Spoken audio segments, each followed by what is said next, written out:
ನಮಸ್ತೆ ಆದ್ಮೇಲೆ ಆ ಯರಬೋತನಹಳ್ಳಿ ತೋಟದಲ್ಲಿ ಈಗ ಆಲ್ಮೋಸ್ಟ್ ಕೆಲಸ ಬಹಳ ಸ್ಪೀಡಿಂದ ನಡೀತಾ ಇದೆ. ಈಗೆಲ್ಲ ಇದು ನಾವು WCD ಲೈನ್ ಎಲ್ಲ ಹಾಕಿ ಟ್ರಿಪಲ್ ಲೈನ್ಗಳನ್ನೆಲ್ಲ ಹಾಕಿ ಆಗಿದೆ. ಹಾಕಿ ಆದ್ಮೇಲೆ ಈಗ ಇದು ಮಧ್ಯದಲ್ಲೆಲ್ಲ ಬೇರೆ ಬೇರೆ ಅಗಸೆ ಮತ್ತೆ ನುಗ್ಗೆಗೆ ಜಾಗ ಹಾಗೆ ಖಾಲಿ ಬಿಟ್ಟಿದ್ದೇವೆ. ಆಮೇಲೆ ಇದ್ರ ಜೊತೆಲಿ ಇವಾಗ ನಾವು ಜಿಗ್ಜಾಗ್ ಆಗಿ ತೆಂಗಿನ ಗಿಡವನ್ನು ಹಾಕಿರೋದು ಮತ್ತೆ ಹಣ್ಣಿನ ಗಿಡ, ತೆಂಗಿನ ಗಿಡ ಇನ್ನೂ ಸ್ವಲ್ಪ ಇದು ಹಾಕಬೇಕು, ಇದು ಮುಗಿದಿದೆ. ಇದು ಮಧ್ಯದಲ್ಲಿ ನಾವು ಈಗ ಹಣ್ಣಿನ ಗಿಡಗಳನ್ನ ಹಾಕೊಂಡಿದ್ದೀವಿ. ಹಣ್ಣಿನ ಗಿಡಗಳು ಇಲ್ಲಿ 10 ಅಡಿಗೆ ಒಂದೊಂದು ಹಣ್ಣಿನ ಗಿಡ ಬರುತ್ತೆ. ಎಲ್ಲ ಗಿಡಗಳನ್ನೂ ಅಷ್ಟೇ ನಾವು ಅದು ಯಾವ್ಯಾವ ಗಿಡವನ್ನ ಇಲ್ಲೆಲ್ಲ ಹಾಕ್ಬೇಕು, ಎಷ್ಟೆಷ್ಟು ಕೆನಾಪಿ ಬರ್ತದೆ ಅಂತೆಲ್ಲ ನೋಡಿಕೊಂಡು ನಾವು ಇದನ್ನ ರೆಡಿ ಮಾಡ್ತಾ ಇದ್ದೇವೆ. ಈಗ ನಿನ್ನೆ ಮೊನ್ನೆ ಮಳೆಯ ವಾತಾವರಣ ಇತ್ತು, ಮಳೆ ಏನು ಅಂತದ್ದೇನು ಕಾಣ್ತಾ ಇಲ್ಲ. ಈಗ ಬರೀ ಡ್ರಿಪ್ ಲೈನ್ ವ್ಯವಸ್ಥೆನೆ ಮಾಡ್ತಾ ಇದ್ವಿ. ಮಧ್ಯಾಹ್ನ ಸುಮಾರು ಒಂದು 34-35 ಡಿಗ್ರಿ ಅಷ್ಟು ಬಿಸಿಲು ಇಲ್ಲಿತ್ತು.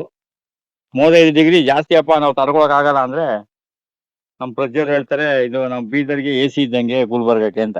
ನಮ್ಗೆ 32-33 ತಡೆಯಕ್ಕಾಗಲ್ಲ. ಆ ಕಡೆ ಜನ ಇರೋರು 40 ಹೇಗೆ ತಡೀತಾರೆ ಅಂತ ನಮ್ಗೆ ಹೇಳೋಕ್ಕೆ ಬಹಳ ಕಷ್ಟ ಆಗ್ತದೆ. ಅದರಿಂದ ಅದಕ್ಕೆಲ್ಲ ಒಂದೇ ಒಂದು ಪರಿಹಾರ, ಮರ ಗಿಡಗಳನ್ನ ನೆಡೋದು. ನಿಮ್ಮ ಜೀವನದಲ್ಲಿ ಏನಾದ್ರೂ ಒಂದು ಸಾಧಿಸ್ಬೇಕು ಅಥವಾ ನಿಮ್ದು ಏನಾದ್ರೂ ಜೀವನ ಭೂಮಿಗೆ ಬಂದಿದ್ದಕ್ಕೆ ಸಾರ್ಥಕ ಆಗ್ಬೇಕಂದ್ರೆ ಎಷ್ಟು ಸಾಧ್ಯವೋ ಅಷ್ಟು ಮರ ಗಿಡಗಳನ್ನ ನಡಿ, ತೋಟಗಾರಿಕೆ ಮಾಡಿ. ಆಮೇಲೆ ನಿಮ್ಮ ಊರಿನಲ್ಲೇ ನಿಮ್ಮ ಗ್ರಾಮದಲ್ಲಿ ಸಾಧಾರಣ ಬಹುತೇಕ ಅವ್ರವ್ರ ಗ್ರಾಮದಲ್ಲಿ ಯಾರು ಜನ ಮಾತು ಕೇಳಲ್ಲ. ರೋಡಲ್ಲಿ ಮರ ಗಿಡ ನೆಡೋಣ ಅಂದ್ರೆ ಓ ಇವನಿಗೆ ಬಾರಿ ಒಳ್ಳೆಯವನಾಗ್ಬಿಟ್ಟಿದ್ದಾನೆ ಅಂತಾರೆ. ಅದಕ್ಕೆ ಬೇರೆ ಊರಿಗೆ ಹೋಗಿ, ಬೇರೆ ರೋಡ್ಗೆ ಹೋಗಿ, ಬೇರೆ ಜಿಲ್ಲೆಯಲ್ಲಿ ಹೋಗಿ ಕೆಲಸ ಮಾಡಿ, ಅವಾಗ ನಿಮ್ಗೆ ಹೆಚ್ಚು ಮಾನ್ಯತೆ ಸಿಗ್ತದೆ. ನಿಮ್ಮ ಸ್ಥಳೀಯ ಗ್ರಾಮದಲ್ಲಿ ಮಾಡಿದಾಗ ಜನ ಅದನ್ನ ಬಹಳ ನೆಗ್ಲೆಕ್ಟ್ ಆಗಿ ಮಾಡ್ತಾರೆ. ಈಗ ನೋಡಿ ಇಲ್ಲಿ ಈಗ ನಿಮ್ಗೆ ನಾವು ತೆಂಗಿನ ಗಿಡ 15 ಜಿಗ್ಜಾಗ್ ಪ್ರಫುಲ್ ಚಂದ್ರ ಅವರ ಮೆಥಡ್ ಇದು.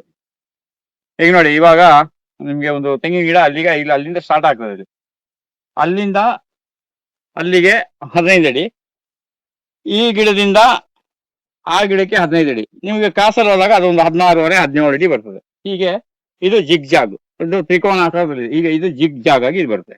ಆಮೇಲೆ ಇದು ನೋಡಿ, ಇದು ಹೀಗೆ ಕ್ರಾಸ್ ಹೋಗುತ್ತೆ, ಈ ಕ್ರಾಸ್ ಹೋಗಿ ಹೀಗೆ ಕ್ರಾಸ್ ಹೋಗುತ್ತೆ, ಹಾಗೆ ಜಿಗ್ಜಾಗು. ಇದು ಅಂತರ ಮಾತ್ರ 15 ಅಡಿನೇ. ಗಿಡಗಳು ಜಿಗ್ಜಾಗ್ ಆಗಿ ಬಂದಾಗ ನಿಮ್ಗೆ 16 ಅಡಿ ಜಾಗ ಇರ್ತದೆ. ಒಟ್ಟಿನಲ್ಲಿ ಇದು ಸಾಲಿಂದ ಸಾಲಿಗೆ ನಮಗೆ 15 ಅಡಿನೇ ಇರೋದು. ಗಿಡಗಳು ಒಂದು ನೇರ ಒಂದು ಬರಲ್ಲ, ಅದು ಜಿಗ್ಜಾಗ್ ಆಗಿ ಬರ್ತದೆ. ಆ ರೀತಿ ಇದನ್ನ ಹಾಕೊಂಡಿದೀವಿ. ಇಲ್ಲಿ ಜಿಗ್ಜಾಗ್ ಆದ್ಮೇಲೆ ಏನ್ ಮಾಡ್ತೇವೆ ಅಂತಂದ್ರೆ, ಈ ಕಡೆ ಪಕ್ಕದಲ್ಲಿ ನಿಮ್ಗೆ ಏನಂದ್ರೆ ಇಲ್ಲಿ 30 ಅಡಿ ಬಿಡ್ತೇವೆ. ಇಲ್ಲಿ ಈಗ ಈ ತೆಂಗಿನ ಗಿಡದಿಂದ ಇಲ್ಲಿಗೆ 30 ಅಡಿ ಬಿಟ್ಬಿಟ್ಟು, 30 ಅಡಿ ಆದ್ಮೇಲೆ ಪುನಃ ಇಲ್ಲಿ ಜಿಗ್ಜಾಗ್ 30 ಅಡಿ. ಇದು ಫುಲ್ಲು ಫ್ರೀ ಇರ್ತದೆ. ಇದು ಫುಲ್ಲು ಫ್ರೀ 30 ಅಡಿ. ಇಲ್ಲಿಂದ ಈ ಕಡೆ ಬಂದಾಗ ಇಲ್ಲಿ ನಮಗೆ 15 ಅಡಿಗೆ ಇಲ್ಲಿ ಜಿಗ್ಜಾಗ್.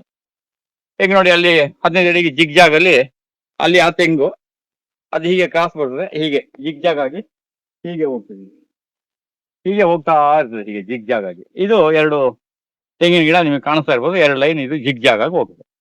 ಆಮೇಲೆ ಪುನಃ ಈ ಲೈನ್ ಆದ್ಮೇಲೆ ಪುನಃ ನಾವು 30 ಅಡಿ ಗ್ಯಾಪ್ ಬಿಡ್ತೇವೆ. 30 ಅಡಿ ಗ್ಯಾಪ್ ಬಿಟ್ಟು ಪುನಃ ಇಲ್ಲಿ 15 ಅಡಿ ಜಿಗ್ಜಾಗು. ಇದು ನಮ್ಮ ಬಹಳ ವಿಶೇಷವಾದ ಒಂದು ಮಹಾನ್ ವ್ಯಕ್ತಿ ಪ್ರಫುಲ್ ಚಂದ್ರ ಅಂದ್ಬಿಟ್ಟು, ತೀರ್ಥಹಳ್ಳಿ, ಶಿವಮೊಗ್ಗದಿಂದ ತೀರ್ಥಹಳ್ಳಿ ಹೋಗೋ ರೋಡಲ್ಲಿ ಅವ್ರ ತೋಟ ಇದೆ. ಅವ್ರ ಮಗ ಸವೇಶ್ ಸಚಿ. ಈಗಲೂ ಕೂಡ ಅದೊಂದು ಎಕ್ಸಾಂಪಲ್, ಬಾರಿ ಒಂದು ಅದ್ಭುತವಾದ ಎಕ್ಸಾಂಪಲ್. 15x15 ಜಿಗ್ಜಾಗ್ ನೋಡಿ, ಈ ರೀತಿ 15x15 ಜಿಗ್ಜಾಗ್. ಇನ್ನು ಅಲ್ಲಿ ಬೇಲಿಂದ ಆಚೆ ನಮ್ಗೆ ಅಲ್ಲಿ 15 ಅಡಿ ಆ ಕಡೆ ಜಾಗ ಇದೆ, ಅದು ಪಕ್ಕದಲ್ಲಿ. ಮತ್ತೆ ಯಾವಾಗಲೂ ನಾವು ಇಲ್ಲಿ ಟರ್ನಿಂಗ್ ನಲ್ಲಿ ನಮ್ಮ ಮುಂದೆ ರಸ್ತೆ ಮಾಡ್ಕೊಳ್ಬೇಕು ಅಂದಾಗ ನಾವು ಈಗ ಇದು 15 ಅಡಿ ರಸ್ತೆ ನಮ್ಗೆ ಇಲ್ಲಿ 15 ಅಡಿ ರಸ್ತೆ ನಮ್ಮ ತೋಟದಲ್ಲಿ. ಈಗ ಮಧ್ಯದಲ್ಲಿ ಯರಬೋತನಹಳ್ಳಿ 15 ಅಡಿ ರಸ್ತೆ. ಈ ರಸ್ತೆಯಲ್ಲಿ ಒಂದು ಟ್ರ್ಯಾಕ್ಟರ್ ಬಂದು ಇಲ್ಲಿ ಟರ್ನ್ ಮಾಡ್ಬೇಕಾದ್ರೆ ಅದು ಗಿಡ ಇಲ್ಲಿ ತೆಂಗಿನ ಗಿಡ ಇಲ್ಲಿ ಹತ್ರ ಬರಬಾರ್ದು. ಅದಕ್ಕೆ ನಾವೇನ್ ಮಾಡಿದ್ವಿ, ಈ ಲೈನ್ ಸ್ವಲ್ಪ ಅಲ್ಲಿ ಮುಂದೆ ಕೊಟ್ಕೊಂಡು ಈ ಲೈನ್ ಹಿಂದಕ್ಕೆ ಹಾಕಿದ್ರೆ ಅವಾಗ ಗಾಡಿ ಹಿಂಗ್ ಬಂದು ಏನ್ ಮಾಡ್ಬೋದು, ಹೀಗೆ ತಿರುಗ್ಬೋದು. ನೀವು ಟರ್ನಲ್ಲಿ ಮಾತ್ರ ಗಿಡಗಳನ್ನ ಮಾಡುವಾಗ, ಡಿಸೈನ್ ಮಾಡುವಾಗ ಬಹಳ ಹುಷಾರಾಗಿ ಮಾಡೋದು ತುಂಬಾ ಒಳ್ಳೇದು. ಬಹಳ ಯೋಚನೆ ಮಾಡಿ ಫ್ಯೂಚರ್ ಬರ್ಬೇಕು. ನೋಡಿ ಈಗ ಗಾಡಿ ಇಲ್ಲಿ ಲಾಂಗ್ ಆಗಿ ಇಲ್ಲಿ ಕಟ್ ಮಾಡೋಕೆ ಹೋಗ್ತೀವಿ, ಇಲ್ಲಿ ಹೀಗೆ ಇಲ್ಲಿ ಹೋಗುತ್ತೆ. ಇಲ್ಲೆಲ್ಲ ಇವಾಗ ಗ್ಲಿಸಿಡಿಯ ಗಿಡಗಳು ಇಲ್ಲಿ ಇದೆ ರಸ್ತೆಯಲ್ಲಿ. ಇಲ್ಲೋ ಏನೋ ಸ್ವಲ್ಪ ನೋಡೋಣ, ಅದು ಏನೋ ವ್ಯತ್ಯಾಸ ಆಗಿದೆ, ಸರಿ ಮಾಡೋಣ, ತೊಂದರೆ ಏನಿಲ್ಲ. ಇದು ರಸ್ತೆ ಹೀಗೆ ಇಲ್ಲಿ ಈ ತರ ಬರುತ್ತೆ. ಇಲ್ಲಿ ಇವಾಗ ನಾವು ಈ 15x15 ಜಿಗ್ಜಾಗ್ ಅಲ್ಲಿ ಈ ಮಧ್ಯದ ಜಾಗದಲ್ಲಿ ನಾವೀಗ ನೋಡಿ ಒಂದು ಚಕ್ಕೆ ಗಿಡ ಹಾಕೊಂಡಿದೀವಿ ಇಲ್ಲಿ. ಅದೇ ಇಲ್ಲೊಂದು 12 ಅಡಿಗೆ ಒಂದು ಲವಂಗ, ಮತ್ತೆ ಪುನಃ ಒಂದು ಚಕ್ಕೆ, ಒಂದು ಲವಂಗ. ಹೀಗೆ ಇದರ ಮಧ್ಯದಲ್ಲಿ ಒಂದು ಲೈನ್ ನಮಗೆ ಬರ್ತದೆ. ಆಗ ಸುಮಾರು ಒಂದು 7.5 ಅಡಿ ಮಧ್ಯದಲ್ಲಿ ಈ ಲೈನಲ್ಲಿ ಫುಲ್ ಒಂದು ಚಕ್ಕೆ, ಒಂದು ಲವಂಗ ಬರ್ತದೆ. ಈ 15 ಅಡಿ ಇಲ್ಲ ಆಯ್ತು. ಆಮೇಲೆ ಇಲ್ಲಿ 30 ಅಡಿ ಕೊಟ್ಟಿದೀವಲ್ಲ, ಈ 30 ಅಡಿಯಲ್ಲಿ ಈ 30 ಅಡಿ ಜಾಗ ಇದೆ, ಫ್ರೀ ಜಾಗ ಇದೆಯಲ್ಲ, ಈ 30 ಅಡಿ ಫ್ರೀ ಜಾಗದಲ್ಲಿ ಆ ತೆಂಗಿನ ಗಿಡದಿಂದ 10 ಅಡಿಗೆ ಒಂದು ಲೈನು, ಮತ್ತೆ ಆ ತೆಂಗಿನ ಗಿಡದಿಂದ ಇಲ್ಲಿಗೆ 10 ಅಡಿಗೆ ಲೈನು. ಅವಾಗೇನಾಯ್ತು, ಒಂದು ಗಿಡದಿಂದ ಗಿಡಕ್ಕೆ 10 ಅಡಿ ಅಂತರ ಇರ್ತದೆ. ಇಲ್ಲಿ 12 ಅಡಿಗೆ ಒಂದೊಂದು ಗ್ಯಾಪ್ ಇಲ್ಲಿ ಕೊಟ್ಕೊಂಡಿದ್ದೇವೆ. ಇಲ್ಲಿ ನಾವು ಇಲ್ಲಿ ಒಂದು ಸೇಮ್ ಇಲ್ಲೂ ಅಷ್ಟೇ, ಒಂದು ಚಕ್ಕೆ, ಒಂದು ಲವಂಗ, ಒಂದು ಚೇರಿ, ಹೀಗೆ ಒಂದೊಂದು ಗಿಡಗಳು, ಒಂದು ದೊಡ್ಡ ಗಿಡ ಬಂದ್ರೆ ಒಂದು ಚಿಕ್ಕದು ಬಂದ್ರೆ ಒಂದು ದೊಡ್ಡದು, ಈ ರೀತಿ ನಾವು ಇಲ್ಲಿ ಬೇರೆ ಬೇರೆ ಗಿಡಗಳನ್ನ ಮಾಡಲ್ ಮಾಡಿದೀವಿ. ಇದ್ರ ಒಳಗಡೆ ನಾವು ಈ 30 ಅಡಿ ಒಳಗಡೆ ಮಾವು ಹಾಕೊಳ್ಬಹುದು, ಬಟರ್ ಫ್ರೂಟ್ ಹಾಕೊಳ್ಬಹುದು, ಆಮೇಲೆ ನಾವು ಇದು ಸಪೋರ್ಟ್ ಹಾಕೊಳ್ಬಹುದು, ಆಮೇಲೆ ನಾವು ಜಮ್ನೇರಳೆ ಹಾಕ್ಬೋದು. ಈಗೆಲ್ಲ ಇಲ್ಲಿ ಬೇರೆ ಬೇರೆ ಬೇರೆ ಗಿಡಗಳನ್ನೆಲ್ಲ ಹಾಕಿದೀವಿ. ತೆಂಗಿನ ಗಿಡ ಮೇಲೆ ಹೋಗ್ಬಿಡುತ್ತೆ, ಇದು ಇಲ್ಲಿ ಕೆಳಗಡೆ ಇರುತ್ತೆ. ಈಗ ಇಲ್ಲಿ ಒಂದು ಸಪೋಟ ಹಾಕಿದೀವಿ. ಈ ಸಪೋಟ ಈಗ ನಾನು ನಿಮ್ಗೆ ತುಂಬಾ ಸರಿ ಹೇಳ್ತಾ ಇರ್ತೀನಿ, ಸಪೋಟ ಹಾಕಿ 15 ದಿನ ಆದ್ಮೇಲೆ ನಾವು ಈ ಕಸಿ ಮಾಡಿರೋ ಪ್ಲಾಸ್ಟಿಕ್ ಅನ್ನ ಆರಾಮಾಗಿ ತೆಗಿಬೇಕು. ಆಮೇಲೆ ಇದ್ರ ಪಕ್ಕದಲ್ಲಿ ಆ ಕಡೆ ಅದು ಲವಂಗ ಗಿಡ ಇದೆ, ಲವಂಗದಿಂದ ಆ ಕಡೆಗೆ ಚಕ್ಕೆ ಗಿಡ ಇದೆ. ಮುಂದೆ ನಮ್ಗೆ ಇನ್ನೂ ಏನಾದ್ರು ಗಿಡ ಹಾಕೊಳ್ಬೇಕಂದ್ರೆ ನಾವು ಈ 2 ತೆಂಗಿನ ಗಿಡದ ಮಧ್ಯದಲ್ಲಿ ಇದೊಂದು ಗಿಡ ಹಾಕೊಳ್ಬಹುದು, ತೊಂದರೆ ಏನಿಲ್ಲ. ಹಾಗೆ ಈ ಮಾಡಲ್ ಅನ್ನ ಇಲ್ಲಿ ನಾವು ನಿಮ್ಗೆ ಪರಿಚಯ ಮಾಡಿಸ್ತಾ ಇದ್ದೀವಿ. ಇನ್ನು ಇಲ್ಲಿ ತುಂಬಾ ಕೆಲಸ ಆಗ್ಬೇಕಾಗಿದೆ. ಕೆಲಸ ಎಲ್ಲ ಆದ್ಮೇಲೆ ನಾವು ಮಾಡ್ತೇವೆ. ಈಗ ಮಾಲೀಕರು ಇವತ್ತು ಅಲ್ಲೊಂದು ಕ್ಯಾಮರಾವನ್ನು ಹಾಕಿದ್ದಾರೆ. ಮತ್ತೆ ಆ ಕಡೆ ಅಲ್ಲಿ ಗೇಟ್ ಹತ್ರ ಒಂದು ಕ್ಯಾಮರಾ ಇದೆ. ಈ ಕ್ಯಾಮರಾಗಳೆಲ್ಲ ಒಂದು ನಮಗೊಂದು 3 ತಿಂಗಳು 4 ತಿಂಗಳು ಗಂಟ ಇಲ್ಲೆಲ್ಲ ಕಾಣಕ್ ಶುರು ಆಗ್ತದೆ. ಆಮೇಲೆ ಗಿಡಗಳು ಎತ್ತರ ಬಂದ್ಮೇಲೆ ನಾವು ಆ ಕ್ಯಾಮರಾದ ಟವರ್ನ ಸಮೇತ ಎತ್ತರ ಮಾಡ್ಬೇಕಾಗ್ತದೆ. ಏನಪ್ಪಾ ಅಂದ್ರೆ ದೂರದಲ್ಲಿ ಆ ಕಡೆ ಸೈಡ್ ದೂರದಿಂದ ಯಾರಾದ್ರೂ ಬಂದು ನುಗ್ತಾರ ಮಾಡ್ತಾರ ಅಂತದ್ದು ಗೊತ್ತಾಗ್ತದೆ. ಮತ್ತೆ ಅಲ್ಲಿ ಗೇಟ್ ಎಂಟ್ರೆನ್ಸ್ ಅಲ್ಲಿ ಇದು ಮಾಡ್ತದೆ. ಕ್ಯಾಮರಾ ಒಂದು ಹಾಕೊಳ್ಳೋದು ತುಂಬಾ ಒಳ್ಳೇದು. ಆಮೇಲೆ ಒಂದು ಜೇನ್ ಪೆಟ್ಟಿಗೆನೂ ಇಟ್ಕೊಳ್ಬೇಕು ನಿಮ್ಮ ಜಮೀನಲ್ಲಿ. 1 ಎಕರೆಗೆ ಒಂದು ಜೇನ್ ಪೆಟ್ಟಿಗೆ, ಅಥವಾ ಒಂದು 10 ಎಕರೆ ಜಮೀನು ಇದೆ ಅಂದ್ರೆ 2 ಎಕರೆಗೆ ಒಂದು ಜೇನ್ ಪೆಟ್ಟಿಗೆ, ಒಟ್ಟಿನಲ್ಲಿ ಒಂದು ಜೇನ್ ಪೆಟ್ಟಿಗೆ ಇಟ್ಕೊಳ್ಳಿ. ಆಮೇಲೆ ಆದಷ್ಟು ತೋಟದಲ್ಲಿ ಮರ ಗಿಡಗಳನ್ನ ನಡೆಸೋದಕ್ಕೆ ಒಂದು ಅಭ್ಯಾಸ ಇಟ್ಕೊಳ್ಳಿ. ಆಮೇಲೆ ಆದಷ್ಟು ಮಲ್ಚಿಂಗ್ ಇರಬೇಕು. ನಿಮ್ಗೆ ಇವಾಗ ಇದೆಲ್ಲ ಏನು ಇಲ್ಲ, ಮಲ್ಚಿಂಗ್ ಏನು ಕಾಣ್ತಾ ಇಲ್ಲ. ನಾವು ಈಗಾಗಲೇ ಇದಕ್ಕೆ ನವಧಾನ್ಯ ಎಲ್ಲ ಹಾಕಿದೀವಿ. ಇನ್ನೊಂದು 7-8 ದಿನ ಆದ್ಮೇಲೆ ನವಧಾನ್ಯಗಳೆಲ್ಲ ಮೇಲೆ ಹುಟ್ಟಕ್ಕೆ ಶುರು ಆಗ್ತದೆ. ಆದಷ್ಟು ನಮ್ಮ ಪ್ರತಿಯೊಬ್ಬರು ನಾವು ಹೇಳೋದು, ಸಿಟಿಲಿ ಒಂದು ದೊಡ್ಡ ದೊಡ್ಡ ಬಂಗ್ಲೆಗಳು ಮನೆಗಳು ಕಟ್ಟೋ ಬದಲು ಅದು ಇರಲಿ, ಅದು ಬೇಕು. ಹೊರಗಡೆ ಭಾಗದಲ್ಲಿ ಹೊರಗಡೆ ಬಂದು 1 ಎಕರೆ 2 ಎಕರೆ ಜಮೀನ್ ತಗೊಂಡು ನೀವೊಂದು ಮನೆಯನ್ನ ಕಟ್ಕೊಂಡು, ಮುಂದಿನ ದಿನಗಳಲ್ಲಿ ಯಾವ ರಾಜಕಾರಣಿಗಳು ಬಾಯಿ ಬಿಡಲ್ಲ. ಈ ಕರೋನಾಗಿಂತಾನು ಬಹಳ ಡೇಂಜರಸ್ ಕಾಲಗಳು ಇನ್ನು ಮುಂದೆ ಬರ್ತವೆ. ಯಾಕೆಂತ ಹೇಳಿದ್ರೆ ಈಗ ನಾವೆಲ್ಲ ದುಡಿದಿದ್ದು ಮಧ್ಯಮ ವರ್ಗದ ಜನರೇ ಇಲ್ಲಿ ಸಮಸ್ಯೆ ಆಗಿರೋದು. ಮಧ್ಯಮ ವರ್ಗದವರು ಟ್ಯಾಕ್ಸ್ ಕಟ್ಟಿ ಕಷ್ಟ ಪಡ್ಬೇಕಾಗ್ತದೆ.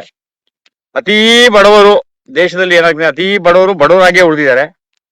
ಶ್ರೀಮಂತರು ಇನ್ನೂ ದೊಡ್ಡ ಶ್ರೀಮಂತರಾಗ್ತಾರೆ. ಈ ಮಧ್ಯ ವರ್ಗದ ಜನರೇ ತುಂಬಾ ಕಷ್ಟಕ್ಕೆ ಗುರಿ ಆಗೋದು. ಅವರು ಬಹಳ ಎಚ್ಚರಿಕೆ ವಹಿಸ್ಬೇಕು.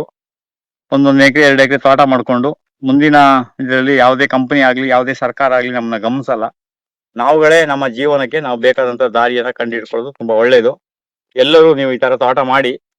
ಆಮೇಲೆ ನಿಮ್ಗೆ ಏನಾದ್ರು ಇಂಥ ತೋಟ ಮಾಡಿಸ್ಬೇಕು ಅಂತ ಹೇಳಿದ್ರೆ, ಏನೋ ಸಲಹೆ ಸೂಚನೆ ಬೇಕು ಅಂದ್ರೆ ನಾವು ಪ್ರತಿ ತಿಂಗಳು 2ನೇ ಭಾನುವಾರ ನಿಮಗೆ ಕ್ಲಾಸ್ ಮಾಡ್ತೇವೆ. ನೀವು ನನ್ನ ನಂಬರ್ಗೆ ನಮಸ್ತೆ ಅಂತ ವಾಟ್ಸಪ್ ಕಳಿಸಿದ್ರೆ ನಿಮ್ಗೆ ರಿಟರ್ನ್ ಮೆಸೇಜ್ ಬರ್ತದೆ. ನನ್ನ ನಂಬರ್ ಇದೆಯಲ್ಲ 8762492842 ಅಂತ ನಂಬರ್ ಇದೆಯಲ್ಲ ನನ್ನ ನಂಬರು, ಆ ನಂಬರ್ಗೆ ನೀವು ನಮಸ್ತೆ ಅಂತ ವಾಟ್ಸಪ್ ಕಳಿಸಿದ್ರೆ ನಿಮ್ಗೆ ರಿಟರ್ನ್ ಮೆಸೇಜ್ ಬರ್ತದೆ. ಆ ಮೆಸೇಜ್ ನಲ್ಲಿ ನಿಮ್ಗೆ ಯೋಗೇಶ್ ಮತ್ತೆ ಪ್ರಜ್ವಲ್ ಅಂತ 2 ನೇಮ್ ಬರ್ತದೆ.